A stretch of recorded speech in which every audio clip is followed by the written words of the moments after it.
Indian student beaten by Khalistanis in Sydney. 2 Khalistan supporters held amid clashes at rallies in Canada.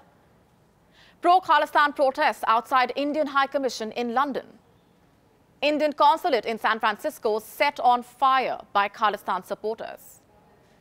These are just a few headlines from the last 2 weeks. There are many more reports of Khalistan protests, many more instances of violence by its supporters. Do you know what they have in common? None of these protests or instances of violence are unfolding in India. They are all restricted to the West, like the US, the UK, Canada, even Australia.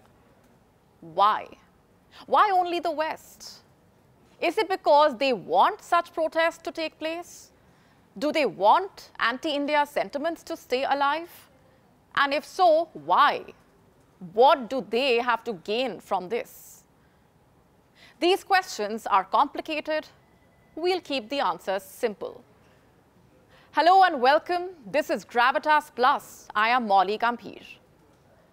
The Khalistan movement is now history in India, but in Western countries, there are efforts to keep this long-dead movement alive.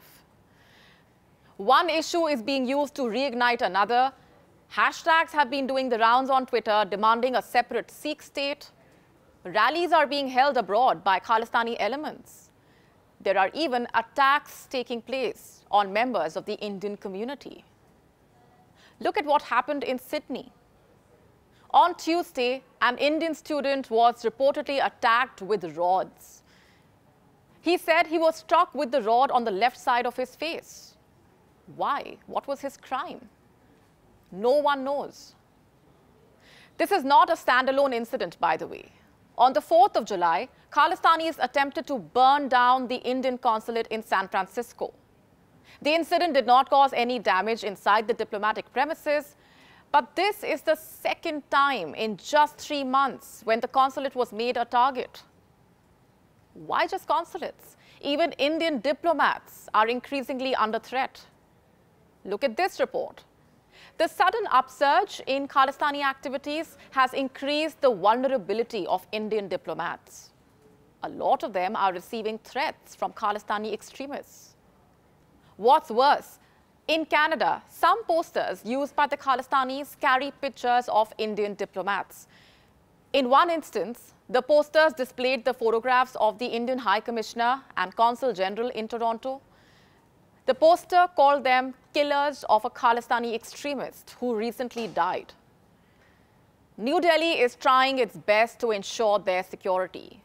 The External Affairs Ministry is holding talks with authorities in the UK and Canada, briefing them about concerns pertaining to the security of Indian diplomats. But the bigger question here is, why are such protests being allowed to take place? The Vienna Convention enjoins that a host country must uphold its obligations to ensure the protection of all diplomatic mission premises and personnel and take all appropriate measures to prevent any attack on personnel. Is this convention being upheld? And what are Western countries doing to ensure the safety of Indian missions? It seems like nothing much. And I don't say this without reason. Look at the list of incidents. It's quite long.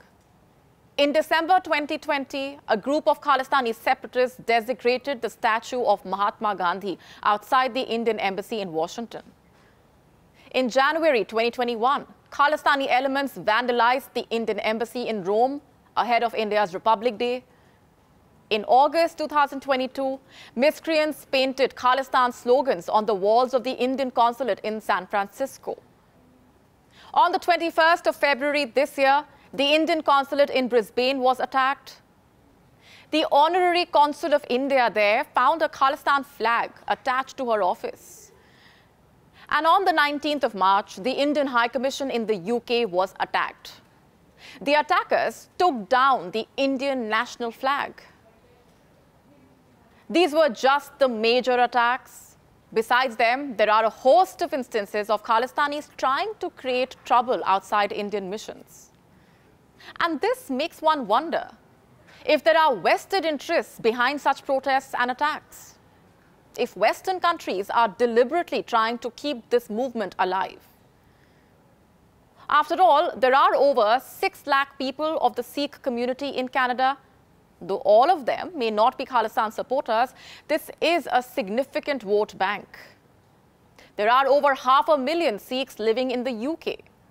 They, in fact, form the UK's 4th largest religious group. Again, not all of them are Khalistan supporters, but they are still a significant vote bank. And if we speak of the United States, there are organizations, individuals, even lawmakers driving this movement or trying to drive this movement for their own nefarious interests. Take what happened in Connecticut last year. The General Assembly of Connecticut recognized the 29th of April as the anniversary of the Declaration of Sikh Independence. This citation was followed by an event. A group of Sikhs gathered in Norwich. It is a city in Connecticut. They raised a flag outside the city hall. You don't need me to tell you this. These were pro-Khalistan supporters. And they were being backed by the state of Connecticut. A year prior, in 2021, the Hudson Institute published a report, and it revealed some shocking details. There are at least 55 Kashmiri and Khalistani groups operating in the United States, and it's possible that they have links to Pakistan. They could be getting funding, support, even military training from the Pakistani establishment. Do you see the pattern here? The Khalistan bogey has re-emerged globally. Foreign forces are using this dead movement. Foreign governments are appeasing them to get votes. Thankfully, in India, the separatist movement is all but dead. It's only a small fringe living in the West that is pushing for it. And by letting this fringe thrive, the West is playing a dangerous game, one that could backfire. Look at this 2020 report by Canada's Macdonald-Laurier Institute. It called the Khalistan movement a geopolitical project by Pakistan, which threatens the national security of Canadians as well as Indians. Only if Justin Trudeau could see beyond his vote bank politics, and only if his friends in the West could do the same.